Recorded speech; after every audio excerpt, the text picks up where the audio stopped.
Hey guys, just want to go over your simple solutions today. On your paper, it looks a little different, or on your form, it looks just a little different than mine because here, if you were actually doing it in the book, you would underline. So there you have to give the sentence. So I just want to give you a heads up on that. All right, let's look at number one. Underline evidence in the text that proves Ruby is nervous in the morning. So basically, we had to go find a piece of evidence that would prove that she is nervous.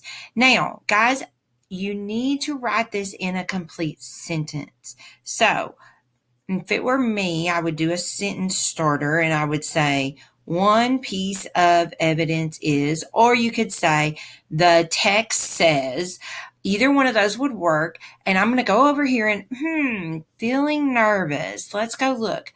So we know it's going to be towards the beginning because it's when she first gets up and she's rolling out to get ready to go to school. And then I look right here. It says my backpack was heavy on my lap and I felt a fluttery feeling in my stomach.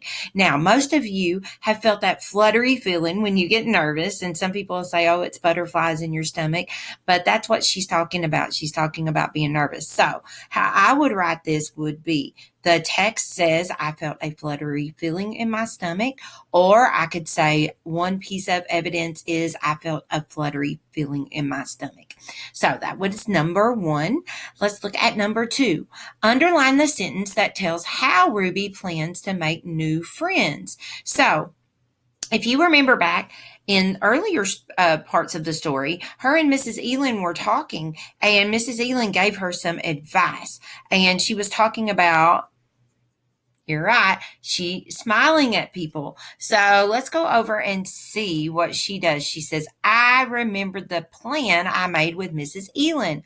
I put a smile on my face. So it says, yours, I think, said give a sentence. So the sentence would be, I put a smile on my face. Very good, very good.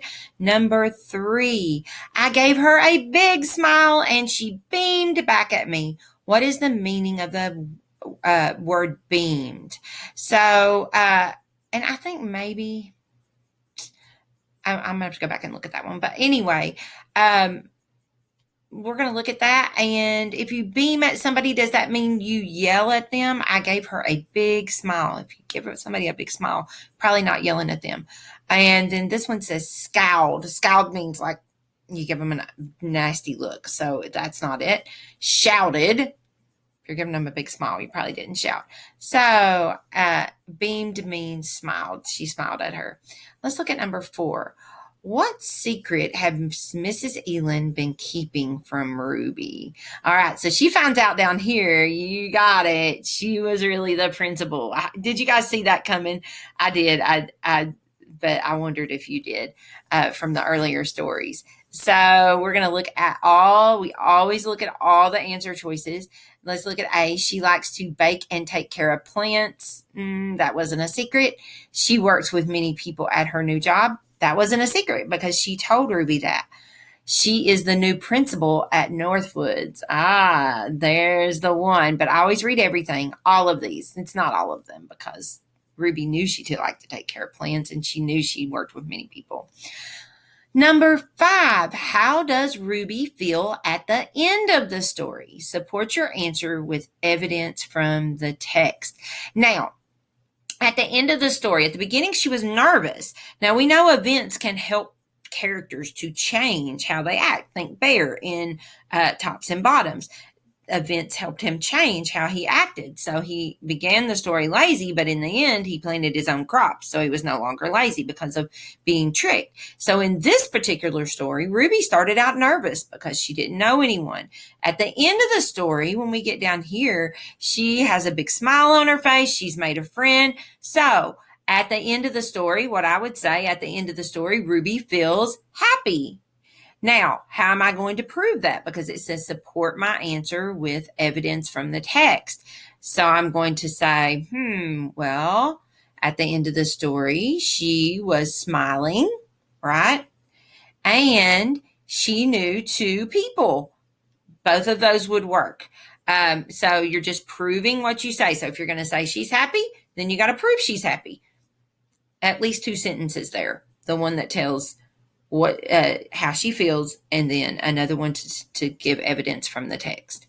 All right, number 6. Ruby met a classmate, blank. She saw Mrs. Elin at school. All right, so your answer choices were after she saw Mrs. Elin. No, remember she met the classmate before she saw Mrs. Elin. And then the last one, you had to put a check next to the hints. In other parts of the story, Mrs. Elin gives some hints about what would happen on the first day of school. Put a check next to each hint. All right, so there was more than one answer here, so you had to do check boxes. Maybe I'll see you both later, Mrs. Elin winked at me. So is that a hint of what will happen on the first day of school? Yes. I think you'll be surprised. I'm sure you'll know someone. So Mrs. Elin's given her all these hints about what's going to happen on the first day of school because Mrs. Elin knew she was the principal, but Ruby did not. And then this one, I'm going to have that same problem tomorrow. I'll be meeting 400 new people all at once. That was a hint because the school has 400 people. And then the last one says, my husband left and I live next door. That really wasn't a hint. Or Jeff, I'm sorry, my husband Jeff and I live next door. That really wasn't a hint as to she was going to be the principal. All right, guys, I hope you did a great job on Simple Solutions. And guess what? If you didn't do a great job, you can go back up and make your corrections. Please do that so that I can give you full points. I want you to make corrections. So if you got it wrong, make sure you go make corrections. Guys, great job. We will take a Simple Solutions quiz on Friday, tomorrow. So that will be online. See you guys.